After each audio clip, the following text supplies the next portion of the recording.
उद्याच्या उद्या पोलीस आयुक्तांना आमचा पत्रव्यवहार होईल आणि मला खात्री आहे की त्यांच्या मार्फत हे सगळं बंद होईल आणि जर नाही झालं तर आम्ही आहोतच महाराष्ट्र सैनिक।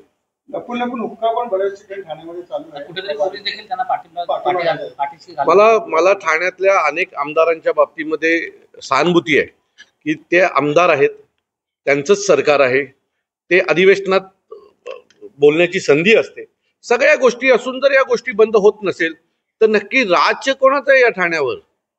सरकारचं राज्य आहे, पोलिसांचं राज्य आहे की या अनधिकृत व्यवसाय करणाऱ्या लोकांचं राज्य आहे?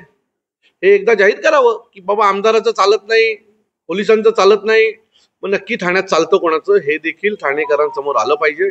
जर आमदार एवढा वेळा ओरडून जर ठाण्यातले हुक्का पार्लर बंद होणार नसेल तर परत सांगतो की हे मग खूप धोकादायक आहे ठाण्याच्या भविष्यासाठी। धर्मवीर चित्रपटामध्ये एकनाथ शिंदे यांची भूमिका दाखवली गेलेली आहे की बार फोडताना, लेडीज बार फोडताना, मात्र आता ठाण्याची जर परिस्थिती पाहिली तर मोठ्या प्रमाणात बार आहेत, मुख्यमंत्री झाले, आता उपमुख्यमंत्री, एकनाथ शिंदे पुन्हा घ्यावी का?